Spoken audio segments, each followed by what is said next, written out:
Ultrasound सिर्फ आपको ये बताता है कि फैट है, ज़्यादा है या कम है, लेकिन उसमें कितना इन्फ्लेमेशन है, कितना लिवर डैमेज्ड है, ये चीज़ अल्ट्रासाउंड नहीं बता सकता। तो इसमें जेनेटिक्स एक इंपॉर्टेंट रोल प्ले करता है, ना सिर्फ फैट जमा होने के लिए, बल्कि वो फैट कितना लिवर को डैमेज करेगा और कितनों में लिवर सिकुड़ जाएगा। मोटापा और डायबिटीज का फैटी लिवर से कितना गहरा ताल्लुक है। अगर कोई फैटी लिवर का इलाज नहीं करवाता है तो आगे कितना बड़ा विशाल बीमारी का रूप ले सकता है। उससे इमीडिएट तो कोई प्रॉब्लम नहीं, प्रॉब्लम जो है वो लिवर सिरोसिस या सिकुड़न हो सकती है लिवर में, या लिवर कैंसर हो सकता है। आदाब, मैं डॉक्टर दानिश और आप देख रहे हैं डॉक्टर दानिश ऑफिशियल। आज के इस प्रोग्राम में हमारे मेहमान हैं डॉक्टर उवैस अशरफ सर, जो Aligarh Muslim University Jawaharlal Nehru medical college के डिपार्टमेंट ऑफ मेडिसिन के एक मशहूर कंसल्टेंट हैं। एक बहुत ही मशहूर जनरल फिजिशियन होने के साथ साथ पेटों के और लीवर के एक मशहूर विशेषज्ञ भी हैं। हाल ही दिनों में सर हिंदुस्तान का जो सबसे बड़ा सेंटर है, मतलब पीजीआई चंडीगढ़, वहाँ से DM in hepatology and gastroenterology करके आए हैं। तो सर आपका बहुत बहुत स्वागत हमारे चैनल पे आने के और अपना कीमती वक्त देने के लिए। शुक्रिया अनिश भाई। No sir, it's my pleasure to have you on this channel. और सर मैं चाहता हूँ कि आप पूरे इंटेस्टाइन और पेट के बिल्कुल इतना नॉलेज रखे हैं, तो मैं चाहता हूँ कि आप आज लीवर से रिलेटेड बहुत से हमारे सवाल हैं उनका आप उत्तर दें। इसी सिलसिले में सर मेरा जो पहला सवाल है कि ये सर फैटी लीवर क्या होता है। देखिए, फैटी लिवर जो है एक ऐसी बीमारी है जो लिवर में, आम अगर ज़बान में कहें तो एक ऐसी बीमारी है जो लिवर में चर्बी जमा होने से हो जाती है। लेकिन ये जिसकी हम आज बात करने वाले हैं, जो फैटी लिवर स्पेसिफिकली है, वो फैटी लिवर है जिसमें जो डायबिटीज़, ब्लड प्रेशर या जो लाइफस्टाइल डिसीजेज हम कहते हैं ना, मोटापा, उनसे रिलेटेड जो लिवर में फैट होता है। जैसे लिवर में फैट और कारणों से भी आ सकता है, शराब के कारण भी आ सकता है, वायरल हेपेटाइटिस या इन्फेक्शन से भी आ सकता है। लेकिन जिसको हम फैटी लिवर पर से बोल रहे हैं, तो वो फैटी लिवर जिसका इनमें से कोई कारण नहीं होता, या इन कारणों के अलावा साथ में lifestyle disorders, sugar, blood pressure, मोटापा ना, कोलेस्ट्रॉल, इनकी वजह से जो आपस में जुड़े हुई बीमारी है, उसको हम फैटी लिवर डिजीज कहते हैं। सर ये बीमारी जो आप बता रहे हैं, जो फैटी लिवर, ये कितना आम है हमारे समाज के अंदर? ये आपने देखा होगा अक्सर, जो आपके पास कई बार मरीज आते हैं जो आप किसी भी कारण से अल्ट्रासाउंड कराएं और उसमें इंसिडेंटली फैटी लिवर आ जाते हैं, तो ये बढ़ रही है बहुत ज़्यादा। और अगर आप स्टैटिस्टिक्स की बात करें तो वर्ल्ड स्टैटिस्टिक्स में, दुनिया में अगर ये 30% ऑफ पॉपुलेशन, 30 to 40% कहते हैं, बट इंडिया में ये और भी ज़्यादा है, और 40 to 50% है। तो लेटेस्ट एस्टिमेट से अराउंड 40% है, बट डेफिनेटली बढ़ रहा है। और अर्बन और रूरल में काफ़ी डिफरेंस है, यानी शहरों में और गाँव में तो डिफरेंस है काफ़ी, बट 40 to up to 50% लोगों में है। मतलब अगर 10 लोग हैं उसमें से 4 से 5 लोग को फैटी लिवर की बीमारी है। इतना कॉमन हो गया, इतना कॉमन। और अगर किसी को सर फैटी लिवर, जैसे आजकल मैंने देखा लोग अल्ट्रासाउंड का रिपोर्ट मेरे पास आते हैं, या किसी के रिश्तेदार में कोई भी डॉक्टर हो उनके पास अल्ट्रासाउंड का रिपोर्ट लेकर आते हैं, तो लिखा रहता है grade 1 fatty liver, grade 2 fatty liver या ग्रेड 3 फैटी लिवर। तो फैटी लिवर सर कितना खतरनाक है या कितना इसको नॉर्मल? ये बड़ा अच्छा सवाल है, और ये बताना बहुत ज़रूरी है कि ग्रेड जो अल्ट्रासाउंड पे होता है उसकी कोई भी सिग्निफिकेंस नहीं है। तो अक्सर आप देखेंगे कि किसी ने अल्ट्रासाउंड कराया, उसमें ग्रेड 1 फैटी लिवर आया, तो उसको बोल दिया जाता है कि ये तो सिर्फ ग्रेड 1 है, वो पेशेंट आराम से रहता है। या किसी को ग्रेड 3 आया तो बेचारा बहुत डर जाता है कि मेरा तो, क्योंकि 1, 2, 3 एक कॉमन सेंस के हिसाब से की कोई ग्रेडिंग है जो, ये सिर्फ एक अल्ट्रासोनोग्राफिक ग्रेडिंग है, क्राइटेरिया होता है जिसके हिसाब से हम करते हैं। उसका कोई भी क्लिनिकल और पैथोलॉजिकल सिग्निफिकेंस डायरेक्टली नहीं है। ठीक है, हो सकता है ग्रेड 1 जो है वो बहुत एडवांस डिजीज हो, और ग्रेड 3 जो है वो कभी भी सिरोसिस में या उसमें ना कन्वर्ट हो। तो उसको कोरिलेट करना, हालांकि अलग अलग तरह का डेटा अवेलेबल है, बट सिर्फ एक आम ज़बान में बोलें तो ग्रेड 3 पे बहुत डर जाना और ग्रेड 1 पे बहुत इत्मीनान से हो जाना, ये गलत है। क्योंकि ये अल्ट्रासाउंड सिर्फ आपको ये बताता है कि फैट है, ज़्यादा है या कम है, लेकिन उसमें कितना इन्फ्लेमेशन है, कितनी फाइब्रोसिस है, कितनी सुकड़न है, कितना लिवर डैमेज्ड है, ये चीज़ अल्ट्रासाउंड नहीं बता सकता। तो सिर्फ अल्ट्रासाउंड करके ना आप इलाज कर सकते हैं, ना आप डिसाइड कर सकते हैं कि कितनी सीवियरिटी है। सर आपने बहुत अच्छे से बताया कि दर्शकों को आम भाषा में ये बताना चाहते हैं कि अगर कोई अल्ट्रासाउंड करा रहा है और उसके अंदर फैट का जो ग्रेडिंग आ रहा है, जैसे ग्रेड 1, ग्रेड 2, ग्रेड 3, वो ये सिर्फ बताता है कि उसके लीवर के अंदर कितना चर्बी जमा हुआ है। वो ये नहीं बताएगा कि उसके अंदर कितना सूजन हुआ है, कितना इन्फ्लेमेशन हुआ है, या उसका लीवर कितना सिकुड़ गया है, ये नहीं बताता है। बिल्कुल। तो सिर्फ अल्ट्रासाउंड के बेसिस पे आप लोग इलाज नहीं कर सकते। और सर फैटी लिवर जो आज हम लोग डिस्कस करें, उसके क्या क्या मुख्य कारण है? ये तो हमने ऑलरेडी डिस्कस किया कि ये जो है लाइफस्टाइल या ये रहन सहन से रिलेटेड डिजीज है। तो दो इम्पॉर्टेंट सबसे जो कारण, एसेंशियल जो कारण है, वो कि किसी को अगर रिस्क फैक्टर है, जैसे मोटापा है, शुगर है, ब्लड प्रेशर है या कोलेस्ट्रॉल से रिलेटेड प्रॉब्लम्स हैं, और इससे ज़्यादा इम्पॉर्टेंट या और इक्वली इम्पॉर्टेंट है जेनेटिक्स। ये जेनेटिक ससेप्टेबिलिटी क्या है? तो एक तो लिवर में फैट जमा होना, ये भी जेनेटिक्स या आपकी जो खानदानी माँ बाप की बीमारी चला वो डिसाइड करता है कि जमा होगा या नहीं। क्योंकि आप देखिए कितने सारे लोग होते हैं जो मोटे होते हैं पर उनको कभी इस तरह की बीमारी नहीं होती, या होती है तो वो कभी सीरियस नहीं होती। पर कई सारे लोग होते हैं जो अच्छे खासे लीन होते हैं, दुबले होते हैं, उनको भी हो जाता है।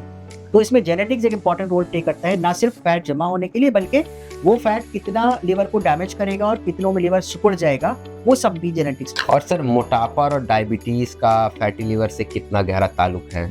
जैसे मैंने आपको पहले ही बताया कि ये तो ऑलमोस्ट दोनों को हम सेपरेट नहीं कर, कुछ ऐसा बोल सकते हैं जैसे दोनों का एक चोली दामन का साथ है, कि अगर लिवर में फैट है तो मोटापा, और मोटापा है तो, बल्कि अब ये कहना भी मुश्किल है कि आदमी मोटा है इसलिए लिवर में फैट है, या लिवर में फैट है इसलिए वो मोटा है। कौन किसको ड्राइव कर रहा है, एग और चिकन है ना, वो वाला कॉन्सेप्ट कि दोनों आपस में जुड़े हुए हैं। क्योंकि जो भी मेटाबॉलिक एक्टिविटीज बॉडी में होती हैं, चाहे वो कोलेस्ट्रॉल हो, चर्बी का है ना मेटाबॉलिज्म, वो सारा लिवर में होता है। तो ये जरूरी नहीं है कि आप जैसे कई बार लोग सोचते हैं कि ब्लड में चर्बी बढ़ी हुई है, कोलेस्ट्रॉल बढ़ा हुआ है तो वो जाके लिवर में जमा हो जाएगा। हो सकता है कि ये उल्टा हो, बल्कि अक्सर उल्टा ही होता है कि लिवर में प्रॉब्लम है इसलिए आपके ब्लड में कोलेस्ट्रॉल ज्यादा है। तो लिवर को सेकेंडरी ना मान के प्राइमरी माने, और ओबेसिटी का ड्राइवर भी हो सकता है या बिकॉज ऑफ ओबेसिटी, दोनों चीजें बिल्कुल इंट्रिकेटली लिंक्ड हैं और उनको सेपरेट नहीं किया जा सकता। ये सर आपने बहुत इंटरेस्टिंग बताया कि जैसे लोग समझते हैं कि जो मोटा होगा उसको आगे जाके लीवर की बीमारी हो सकती है, लेकिन आप ये बता रहे हैं कि किसी को लीवर की बीमारी उसकी वजह से वो मोटा हो सकता है। बिल्कुल। और सर इसके शुरुआती लक्षण क्या होते हैं फैटी लीवर के? देखिए ज्यादातर लोगों में तो कोई सिम्टम्स नहीं होते हैं, और ये बड़ी अनफॉर्चुनेट सी चीज है कि इसकी वजह से कई बार एडवांस डिजीज में भी पेशेंट आ जाता है ना। कई बार होता है फैटी लिवर देखा, अल्ट्रासाउंड में ग्रेड 1 सोचा और उसको छोड़ दिया। लक्षण बहुत क्लियर कट नहीं होते हैं इसके। कई बार ये हो सकता है कि पेशेंट को हल्का सा पेट में ऊपर की तरफ या सीने के नीचे राइट साइड में खिंचाव है ना, या दर्द कुछ हल्का फुल्का हो, वो भी जरूरी नहीं है कि हो। और अगर होता है तो डेफिनेटली अल्ट्रासाउंड कराना चाहिए। अगर फैटी लिवर है तो फौरन फैटी स्कैन या डॉक्टर से मिलना चाहिए। फैटीग एक बड़ा इंपॉर्टेंट सिम्टम, हम इसको बड़ा ओवरलुक करते हैं जनरली लिवर डिजीज का, तो उसमें फैटीग, जल्दी थक जाना, ये भी एक इंपॉर्टेंट सिम्टम है। अच्छा, मरीज जल्दी थक जाना, फैटिगेबिलिटी एक इंपॉर्टेंट सिम्टम है ना, जिसको हम बड़ा अक्सर ओवरलुक करते हैं। अदरवाइज अगर ऑलरेडी लिवर सिकुड़ गया है तो फिर तो जो उसके लक्षण होते हैं कि पेशेंट को पीलिया हो सकता है, या पेट में पानी, या फिर उनकी उल्टी, बेहोशी, वो सारी तो एडवांस चीजें होती हैं। और ऑब्वियसली अगर ऐसा हो रहा है इसका मतलब है कि अब चीजें बिल्कुल इरिवर्सिबल हो चुकी हैं। आप ये बहुत अच्छा बताया सर कि अगर किसी को फैटी लीवर है उसको बहुत काम करेंगे जल्दी से थकान हो जाएगा, जिसको बहुत लोग हम लोग नजरअंदाज कर देते हैं कि थकान हो रहा है, लेकिन फैटी लीवर की वजह से भी कोई भी इन्फ्लेमेटरी प्रोसेस बॉडी में होता है तो उसमें फटीग हो सकता है। और लिवर में जब ये होता है फैटी लिवर में मैश जिसे बोलते हैं, जब स्टीटोहेपेटाइटिस होता है, बहुत सारे साइटोकाइन्स रिलीज होते हैं, उसके कारण पेशेंट को फटीग होता है। सर अगर किसी को फैटी लिवर है, मतलब इसमें कौन कौन सी जांचें करवानी चाहिए? देखिए जांच तो हमेशा पेशेंट करा के ही आता है। सबसे पहली जांच जो होती है, तो अगर आप सस्पेक्ट कर रहे हैं या कोई मोटा है तो ऑब्वियसली स्क्रीनिंग के लिए अल्ट्रासाउंड कराएं। तो पहला तो ऑलरेडी हमारे पास जो 90% पेशेंट्स आते हैं वो ऑलरेडी अल्ट्रासाउंड करा के आते हैं जी, कि तो अल्ट्रासाउंड पहले हो या बाद में हो, अल्टीमेटली एक डॉक्यूमेंटेशन के लिए वो चाहिए। प्लस एक लिवर फंक्शन टेस्ट बेसिक तो करना ही पड़ता है कि हम देख लेते हैं कि एंजाइम्स कितने बड़े में हैं। अगर लिवर एंजाइम्स फैटी लिवर में कोरिलेट नहीं करते हैं डिजीज एक्टिविटी से, तो ये कहना कि अगर AST, ALT या लिवर एंजाइम्स नॉर्मल हैं तो अंदर इन्फ्लेमेशन कम होगा, ये गलत है। कुछ लिवर डिजीज होती हैं जिसमें ये बहुत अच्छा कोरिलेट करते हैं, बट फैटी लिवर में ये जरूरी नहीं है कि अगर आपके एंजाइम्स नॉर्मल हैं तो आप बिल्कुल खुश हो जाएं कि मुझे ग्रेड 1 फैटी लिवर है और एंजाइम्स भी नॉर्मल है तो मुझे कुछ नहीं करना है। ऐसा नहीं है। तो फैटी लिवर बहुत गोपनीय बीमारी बहुत जैसे किसी को फैटी लिवर है उसको लक्षण नहीं भी आते हैं, फैटी लिवर है उसका अगर LFT करा तो LFT नॉर्मल भी निकल सकता है। ये बहुत अगर मान लीजिए आपका CBC भी जरूरी, अगर आपका प्लेटलेट्स लो हैं तो आप मान के चले कि हाँ हो सकता है कि आपको एडवांस्ड है ना। तो कोई ऐसा जांच आप लोग करवाते हैं, क्योंकि आप इस फील्ड के एक्सपर्ट हैं, आप कौन सी जांच करवाते हैं जिससे एकदम 100% गारंटी होता है कि इस मरीज को फैटी लिवर ही है? देखिए अगर गोल्ड स्टैंडर्ड की बात करें और इंटरनेशनल स्टैंडर्ड्स की बात करें तो बायोप्सी गोल्ड स्टैंडर्ड होता है लीवर के टुकड़े की जांच। लेकिन हम बहुत ज्यादातर केसेस में, और गाइडलाइंस भी रिकमेंड नहीं करती है हर पेशेंट की बायोप्सी की जाए। उसका एक बहुत अच्छा सरोगेट है। देखिए हमारे पास 2-3 इश्यूज हैं। इसमें एक तो ये कि लीवर में फैट है, वो तो हमें पता चल जाता है अल्ट्रासाउंड से। जी, उसमें कितना इन्फ्लेमेशन है, कितना सूजन है, और उसके बाद कितना सुक्रण या फाइब्रोसिस है। ये 2 चीजें या तो बायोप्सी बताती है या फिर हम फाइब्रोस्कैन से पता कर सकते हैं। तो फैट होना एक मेजर इशू उससे ज्यादा है कि कितना उसमें इन्फ्लेमेशन और फिर कितना फाइब्रोसिस है। तो सर ये आपने बहुत अच्छा बताया कि किसी का लीवर है, उसके अंदर जैसे कोई फैटी लीवर का मरीज है, उसके अंदर फैट जाके जम गया है, और उसके साथ साथ उसके लीवर के अंदर सिकुड़न भी होता है। तो सिकुड़न ज़्यादा खतरनाक है, ये ज़्यादा आप लोग तवज्जो देते हैं एज अ एक्सपर्ट होने। तो सिर्फ लिवर होना, ज्यादातर लिवर में फैट होना ज्यादातर लोगों में उतना खतरनाक नहीं होगा जितना हम समझते हैं, लेकिन किसमें वो होगा वो कहना मुश्किल है। उसके लिए वो सारे फैक्टर्स रिस्पॉन्सिबल हैं। क्या ये अगर किसी को फैटी लीवर हुआ तो क्या पूरी तरीके से ठीक हो सकता है मरीज? तो आई थिंक एक चीज जो बीच में रह गई वो हम इसमें यहाँ ऐड कर देते हैं कि बायोप्सी जैसे मैंने बताया कि वो सब में नहीं कराते हैं हम लोग, और ना ही गाइडलाइंस रिकमेंड करती है। तो फाइब्रोस्कैन उसका नेक्स्ट स्टेप होता है, बट फाइब्रोस्कैन का इंटरप्रिटेशन और प्रॉपर उसको करना वो भी एक एक्सपर्टीज है, और हर किसी को इंटरप्रेट करना भी पॉसिबल नहीं है। तो नेक्स्ट स्टेप इज कि फाइब्रोस्कैन कराया जाए। उससे पता चल जाता है 2 चीजें, एक तो फैट कितना है वो फर्दर कंफर्म हो जाता है, पर उससे ज्यादा इंपॉर्टेंट है कि सिकुड़न या फाइब्रोसिस कितनी है। तो नेक्स्ट स्टेप हो जाता है कि अब फाइब्रोस्कैन कराएं। उसमें एक छोटा सा विंडो है जहाँ पे कि ट्रीटमेंट पॉसिबल है, इसलिए इसका ट्रीटमेंट इतना सिंपल नहीं है कि मतलब आप देखिए ज्यादातर मरीज जो होते हैं उनको किसी ना किसी ड्रग पे, सारोग्लिटजार या किसी पे वो चल रहे होते हैं, तो वो बहुत स्मॉल विंडो है। ज्यादातर मरीज उस विंडो से या तो पहले होते हैं या बाद में होते हैं, जहाँ पे कि इसका क्या फर्क पड़ेगा वो कहना बहुत मुश्किल है। अभी तक जो अप्रूव्ड इंडिकेशंस हैं उसके लिए फाइब्रोस्कैन बेस्ड या बायोप्सी बेस्ड ही ट्रीटमेंट है। मतलब फाइब्रोस्कैन को आप लोग बिल्कुल गोल्ड हम ऐसे कहते हैं जैसे कार्डियोलॉजिस्ट के लिए स्टेथोस्कोप होता है, तो फाइब्रोस्कैन हमारे लिए एक स्टेथोस्कोप है। सर ये मोटा मोटा मान सकते हैं कि जैसे अल्ट्रासाउंड हुआ तो वो बहुत 100% तो नहीं बता पा रहा है कि लीवर के अंदर क्या कहानी चल रहा है।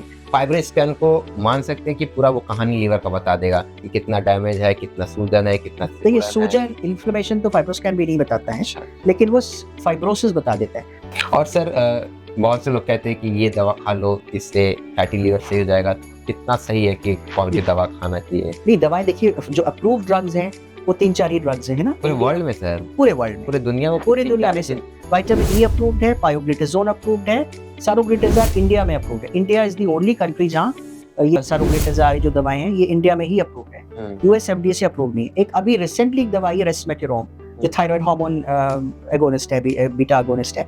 तो ये ही 3-4 ड्रग्स हैं जो अप्रूव्ड है। ये सारी F3 फाइब्रोसिस तक या मतलब एडवांस्ड फाइब्रोसिस में ये भी काम करती है नहीं, अभी इसका कोई एविडेंस नहीं है। शुरुआती के फैटी लीवर में सिर्फ ये 3-4 दवाएं हैं। बाकी कुछ दवाएं जो पाइपलाइन में, जैसे सेमाग्लूटाइड पे काम हो रहा है, टिर्ज़ेपेटाइड पे हो रहा है ना, बहुत सारी फ्लुक्सीफर्मिन, ये सारी बहुत सारी दवाएं हैं ना, जो ओबेडिकोलिक एसिड, कई सारी आई चली गई। ज्यादातर में से कोई भी अभी जो है नहीं अप्रूव हुई है, एक्सेप्ट कि अभी रिसेंटली एक एक्सेलरेटेड अप्रूवल एफडीए ने दिया था रेस्पेटिरोम को, वो भी F3 तक है, बट यस उसका एविडेंस है कि वो आगे की फाइब्रोसिस में भी काम करती है। तो बहुत लिमिटेड दवाएं हैं, बहुत मेजर बड़ी स्टडीज के बाद ये अप्रूव हुई हैं। तो ये पूरी दुनिया की मैं आपको बात बता रहा हूँ। और सारोग्लिटजार इंडिया ही एक ऐसी कंट्री है जहाँ पे फैटी लिवर के लिए अप्रूव्ड है, बाकी जगह ये सिर्फ डायबिटिक डिस्लिपिडीमिया के लिए दिया जाता है। अनफॉर्चुनेटली आप देखिए जितने पेशेंट आते हैं ज्यादातर लोग आप बीच के उनको सारोग्लिटजार पे वो ऑलरेडी होते हैं, जो कि गलत है ना। उसके स्पेसिफिक एक विंडो है जिसमें हम दे सकते हैं, और ठीक है बाकी विटामिन ई है उसकी भी डोज जो होती है हाई होती है, नॉर्मल डोज से ज्यादा हम देते हैं। तो ड्रग्स जो है वो बहुत लिमिटेड हैं। अगर कोई मरीज अपने से विटामिन ई खाए नहीं, उसमें वो अगर वो विंडो के बाहर है तो कोई फायदा नहीं है, विंडो के पहले है तो सिर्फ लाइफस्टाइल से काम चल जाए। लाइफस्टाइल में क्या बदलाव जरूरी है, मतलब और पूछे कि मरीज को क्या खाना चाहिए, अगर किसी को फैटी लीवर हो गया क्या चीज खाना चाहिए, क्या चीज से परहेज करना। जैसे मैंने बताया कि एक लाइफस्टाइल डिसऑर्डर है ना, तो इसका इलाज भी लाइफस्टाइल मॉडिफिकेशन से ही होता है। तो डाइट और एक्सरसाइज ये बिल्कुल कॉमन है, हर स्टेज ऑफ फैटी लीवर में करना ही करना, इवन सिरोसिस के या लास्ट स्टेज में भी पेशेंट आ रहे हैं। तो सबसे ज्यादा इंपॉर्टेंट है लाइफस्टाइल में डाइट और एक्सरसाइज। पहले एक्सरसाइज पे बात करते हैं। तो एक्सरसाइज जो प्रिस्क्राइब्ड है उसमें एक तो ब्रिस्क वॉक डेली है ना, तो डेली ब्रिस्क वॉक उसका एक पूरा क्राइटेरिया है, बट मिनिमम 30-35 मतलब कैसे चलना है मरीज को, कितना चलना चाहिए? मिनिमम 30 मिनट्स तो करना है ब्रिस्क वॉक। आधा घंटा आपको खाली पेट सुबह, नहीं नंगे पाँव जरूरी, खाली पेट सुबह ब्रिस्क वॉक तेज चलना है, ठीक है, तेज चलना है। तेज चलना है, उसका पूरा एक क्राइटेरिया है। जब हम प्रिस्क्राइब, डिपेंड करता है कि पेशेंट प्रोफाइल कितना है और वो कितना कर सकता है, उसके हिसाब से हम प्रिस्क्राइब करते हैं। और कई लोग होते हैं जो नहीं कर सकते, जिनको कुछ लिमिटेशंस होते हैं, तो फिर उनमें हम अदर क्या क्या और कर सकते हैं। तो ब्रिस्क वॉक एक चीज़ हो जाती है। दूसरी कोई भी रेगुलर एक्सरसाइज है ना, ये हम ऐसे ज़रूरी नहीं कि आप वेट लिफ्टिंग स्टार्ट कर दें, आप है ना, ज़रूरी नहीं है कि आप जिम बेस्ड एक्सरसाइज ही करें। कोई भी रेगुलर एक्सरसाइज जिसका एक स्पेसिफिक प्रिंसिपल होता है। अगेन, जब भी हम एक्सरसाइज प्रिस्क्राइब करते हैं तो उसका एक स्पेसिफिक प्रिंसिपल होता है, जैसे हम फिट प्रिंसिपल कहते हैं, frequency, intensity, timing and type of exercise. तो एक जनरलाइज करके मैं नहीं बता सकता, हर इंडिविजुअल का अलग पैटर्न होगा एक्सरसाइज का या वॉक का। तो वो उस प्रिंसिपल के बेसिस पे बिल्कुल सिंपल एक्सरसाइजेज अगर आप कर लें घर में, जो भी होती हैं, जरूरी नहीं कि आप एरोबिक ही करें, है ना, जो एक पूरा होता है तो स्ट्रक्चर्ड एक्सरसाइज, लेकिन ड्यूरेशन इंपॉर्टेंट है। हम कहते हैं कि 200 मिनट्स पर वीक, ये इंडियन पेशेंट्स के लिए है। वेस्टर्न डेटा या western guidelines 150 minutes per week कहती है। अब आप इसी से अंदाजा लगाइए कि इंडिया में कितनी मेजर इशू है। बिकॉज आप जानते हैं कि जैसे इंडिया को हम डायबिटीज कैपिटल कहते हैं, सिमिलरली लाइफस्टाइल मॉडिफिकेशन डिजीजेस जितनी भी हैं वो हमारे यहाँ ज़्यादा कॉमन है। तो हमने जो अपनी इंडियन सोसाइटी है उसमें ये गाइडलाइंस 200 मिनट्स पर नहीं, थोड़ा सा ज़्यादा रखी हैं। या आप ऐसे मान के चलें कि जो वेस्टर्न गाइडलाइंस है वो बोलती है 6 डेज अ वीक एक्सरसाइज करनी है, हम कहते हैं 7 डेज अ वीक करनी है। बिकॉज इंडिया में प्रोग्रेशन भी फास्ट है और मल्टीपल अदर इश्यूज हैं। तो हम 7 days a week brisk walk, regular exercise, minimum 30 to 40 minutes a week a day, ये हम प्रिस्क्राइब करते हैं। स्ट्रक्चर्ड इंडिविजुअल पेशेंट बेस्ड हम प्रिस्क्राइब करते हैं। मतलब मोटा मोटा ये समझ सकते हैं कि आपको डेली एक्सरसाइज करना है लगभग आधे घंटा, और एक्सरसाइज में कोई संडे नहीं है, कोई छुट्टी नहीं है, पूरे 7 दिन, पूरे 365 दिन आपको एक्सरसाइज आधा घंटा करना ही है। और ऐसा नहीं है कि बहुत रिगरस एक्सरसाइज करना है या बहुत ज़्यादा आपको मेहनत उसमें करनी है, कुछ भी स्मॉल रेगुलर डेली एक्सरसाइजेस। अगर आप सिर्फ बैठ के डंबल्स भी कर रहे हैं तो कुछ ना कुछ कैलोरीज आपके ऐसा नहीं कि जाके जिम में बॉडी बनाए, ऐसा कुछ नहीं। अगर आप करना चाहते हैं तो बिल्कुल कर सकते हैं, लेकिन वो उससे ज़रूरी नहीं है कि वो हर किसी को करना ही पड़ेगा। और सर, खान पान में मरीज को कितना ध्यान रखना चाहिए? हाँ, मैंने आपको पहले बताया कि लाइफस्टाइल में डाइट और एक्सरसाइज ये तो बेसिक एसेंशियल है ना। जैसे आप ड्रग्स के बारे में पूछ रहे थे, तो ड्रग्स का एक स्मॉल विंडो है, उसके ना आगे ना पीछे वो काम नहीं करती, या हमारे पास एविडेंस नहीं है अभी। लेकिन लाइफ स्टाइल जो मॉडिफिकेशन है डाइट और एक्सरसाइज का, एविडेंस जो है हर स्टेज में है। यही एक मेन ट्रीटमेंट है। खासतौर से अगर पेशेंट कम फाइब्रोसिस है, इन्फ्लेमेशन है, उस स्टेज में आया है, हो सकता है कोई दवा हम दे ही ना पेशेंट को, सिर्फ लाइफस्टाइल। सर प्लीज हमारे दर्शकों को मैं बताता हूँ, जैसे कि ये आपके बहुत ज़्यादा शुगरी मीठे जो ड्रिंक्स होते हैं ना, कोल्ड ड्रिंक्स होते हैं, ये सब अवॉइड करना है। जो मीठी चीज़ें हैं, रिच जो होते हैं ना, ये चीज़ें, तो ऐसा नहीं कि फैट बिल्कुल बंद कर देना है कि लीवर में फैट है तो फैट बंद हो गया, ये बिल्कुल बिल्कुल खा सकते हैं ना। एक्सेसिव तो ऑब्वियसली कुछ भी नहीं था, लेकिन ऐसा नहीं, आप पराठा खाना चाहते हैं आप पराठा भी खा सकते हैं, पराठा तो आराम से खा सकते हैं आप। ऐसा नहीं कि देसी घी आपका बंद हो गया है ना, या बिल्कुल तेल के बगैर आप उबला खाना शुरू कर दें, है ना। तो पहली चीज होती है हाइपोकैलोरिक डाइट, कि आप पोर्शन साइज कम करें, कैलोरीज कट डाउन करें, फैट बंद ना करें, ठीक है, कम खाएं थोड़ा, जो सब कुछ सिक्वेंशली कम करें ना। प्रोटीन का कंटेंट थोड़ा सा बढ़ाएं, वो इन जनरली हम बोलते हैं, बट फैटी लिवर में एविडेंस है। कुछ स्पेसिफिक डाइट्स हैं, जैसे मेडिटेरियन डाइट है, एटकिंस डाइट है, या कुछ और डाइट्स जो प्लान हुई हैं, उसमें से ऐसा कोई बहुत स्ट्रक्चर्ड नहीं है। बट मेडिटेरियन डाइट का स्टडीज हैं, इसमें यह है कि हाँ, जैसे ऑलिव ऑयल बेस्ड होता है, जो मेडिटेरियन डाइट का वो है, वो फ़ायदा करती है, बट ज़रूरी नहीं है कि वो हर किसी को करें, और हम ऐसे प्रिस्क्राइब नहीं करते हैं। इंटरमिटेंट फास्टिंग का कुछ रोल आया हुआ था बीच में, तो वो थोड़ा सा कंट्रोवर्शियल है, बट देन सिर्फ इसलिए हम बात कर रहे हैं कि अगर किसी ने कहीं पढ़ा है, लोग आजकल इंटरनेट पे बहुत ये चीज़ें देखते रहते हैं, तो इसका हार्ड एविडेंस नहीं है, बट इससे फ़ायदा तो होता ही है। सर आपने बहुत अच्छे से खान पान के बारे में बता दिया कि देसी घी खा सकते हैं, पराठा भी खा सकते हैं, लेकिन बहुत ज़्यादा तो गहरा तला भुना चीज़ है, हाँ, प्लस क्वांटिटी कम करनी है। अगर आप खा भी रहे हैं पराठा, मान लीजिए खा रहे हैं, तो ये नहीं है कि आप मतलब क्वांटिटी जो है उस पर आपको पोर्शन साइज सबसे इम्पोर्टेंट है, पोर्शन साइज। एक चीज़ है, जैसे आपको फैटी लिवर है, तो जो भी आप पहले खाते थे उसमें खान पान को तो खाने की क्वांटिटी को, जो उसका तादाद है उसको तो कम करना है। जैसे आप 4 पराठा का खाते थे, अब 2.5 पराठा खा लीजिए। हाँ, उसके मतलब अब जो परसेंटेज वाइज वेट रिडक्शन है वो फैटी लिवर में डिफरेंट ग्रेड्स के हिसाब से है, तो वो 6 मंथ्स में आपको रिड्यूस करना है। अच्छा, 6 महीने, 10% ऑफ द बॉडी वेट। तो ये नहीं है कि आपको इमीडिएट करना है, रैपिड वेट रिडक्शन के जीआई पे और बॉडी पे डेलीटेरियस या नुकसानदेह जो है इफेक्ट्स होते हैं, तो ओवर 6 मंथ्स करना है gradual weight reduction. Hypocaloric diet, exercise, portion size कम करना है, उसके बाद ये 6 मंथ्स में आपको करना है।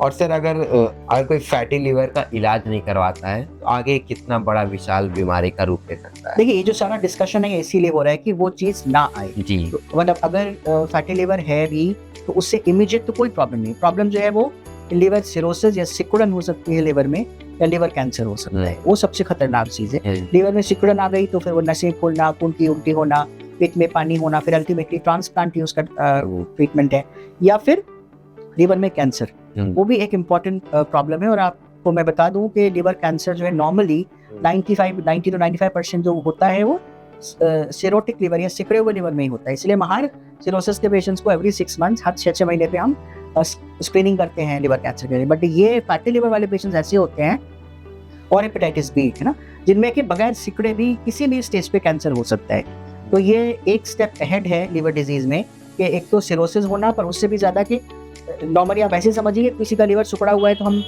ज़्यादा उसको हम स्क्रीन कर सकते हैं कि हम उसको रेगुलरली बुला सकते हैं कैंसर की स्क्रीनिंग के लिए। बट ये वो पेशेंट्स होते हैं जिनको हमें पता ही नहीं होता कि किस स्टेज पे कैंसर हो। सर ये आपने बहुत अच्छा बताया कि नॉर्मली जो कैंसर होता है, लीवर का कैंसर, वो उन मरीजों में होता है जिसका लीवर जो सिकुड़ गया है। लेकिन जो फैटी लीवर वाले मरीज होते हैं उसमें कैंसर भी हो जाता है, उनका लीवर सिकुड़ता भी नहीं है। ये बहुत अगर आप world wide liver cancer data की बात करें तो अभी तक जैसे हम कहते थे कि हेपेटाइटिस बी कॉमनेस्ट था, फिर अल्कोहल था, अब ग्रेजुअली डेटा इमर्ज कर रहा है इवन इंडिया में भी कि फैटी लिवर बहुत ऊपर जा रहा है। सर एक और सवाल है कि क्या पतले लोगों को भी फैटी लिवर हो सकता है? ये बड़ा अच्छा सवाल आपने पूछा। बिल्कुल हो सकता है। अब अभी जब से ये सब कुछ रिवाइज हुआ है तो और भी ज्यादा, क्योंकि अब हम कैरेक्टराइज कर सकते हैं। तो देखिए, फैटी लिवर की डायग्नोसिस के लिए जैसे मैंने आपको बताया, लिवर में फैट होना चाहिए, अल्ट्रासाउंड पे या फाइब्रोस्कैन पे, वो एक एविडेंस हुआ। दूसरा, कोई एक चीज होना चाहिए, या तो ओबेसिटी, मोटापा हो, या डायबिटीज हो, या ब्लड प्रेशर हो, या कोलेस्ट्रॉल की बीमारी। तो अगर कोई पतला है और उसको ब्लड प्रेशर है तो वो उसको फैटी लिवर हो सकता है। मुझे भी ध्यान रखना पड़ेगा। हाँ, और इसको हम लीन मैसल्ड बोलते हैं। मैं एक बार फिर से आप बता देता हूँ कि ये जो terminology non alcoholic fatty liver disease था, ये खत्म हो चुकी है। अब हम इसको एक डेल्फी कॉन्सेंसस हुआ था, उसके बाद से हम इसको मैसल्ड बोलते हैं, metabolic dysfunction associated cirrhotic liver disease. वो एक बड़ा मेडिकल और कॉम्प्लेक्स टॉपिक है, उस पर हम बात नहीं कर पाएंगे अभी। लेकिन लीन मैसल्ड, या जिसको पहले लीन मैफल्ड बोलते थे, आप मान के चलिए कि फैटी लिवर जो क्वांटम है उसका 10 to 20% जो पेशेंट्स हैं वो लीन होते हैं। अब उनका आउटकम क्या होता है उस पर अभी काफ़ी कंट्रोवर्सीज हैं, बट बेटर भी हो सकता है, वर्स भी हो सकता है। रिलेटिवली जो स्टडीज़ हैं वो बेटर आउटकम दिखाती हैं, बट उस पर हम नहीं जाते हैं कि लीन मैसल एंटिटी है तो कोई अगर दुबला है, उसको डायबिटीज़ है, ब्लड प्रेशर है, तो उसका ये मतलब नहीं है कि अगर वो मोटा नहीं है तो फैटी लिवर नहीं होगा। ये आपने बहुत अच्छा बताया, मुझे भी ध्यान रखना पड़ेगा सर। तो आपको अगर डायबिटीज होगा, ब्लड प्रेशर होगा तो ज्यादा खतरा है। अगर लीन है तो जाहिर सी बात है कि अगर कोई रिस्क फैक्टर है, मेटाबॉलिक रिस्क फैक्टर है, तो ज्यादा खतरा है। सर ने हर प्रश्न का बहुत अच्छे से उत्तर दिया। मुझे उम्मीद है कि आप लोग को ये प्रोग्राम अच्छा लगा होगा। अगर आपको किसी भी लीवर से रिलेटेड या पेट की बीमारी के बारे में कोई भी समस्या हो, आप हमारे नीचे कमेंट बॉक्स में जरूर पूछ सकते हैं। सर आपका बहुत बहुत शुक्रिया हमारे चैनल पर आने के लिए और अपना कीमती वक्त देने के लिए। बहुत शुक्रिया। और सर रिक्वेस्ट है, प्लीज़ ऑडियंस से रिक्वेस्ट करिए मेरे चैनल को लाइक, शेयर और सब्सक्राइब। हाँ प्लीज़, ये एक बड़ा अच्छा प्लेटफॉर्म है और आई थिंक हमें लोगों से कनेक्ट करने के लिए, और हम जाहिर सी बात है, आई थिंक जिस तरह से फैटी लिवर पे आज डिस्कशन हुआ, बहुत सारी चीज़ें होती हैं जो पब्लिक तक जाना बहुत ज़रूरी है, और ये सोशल कॉज है। तो I would request everyone to subscribe and watch this channel. Thank you so much.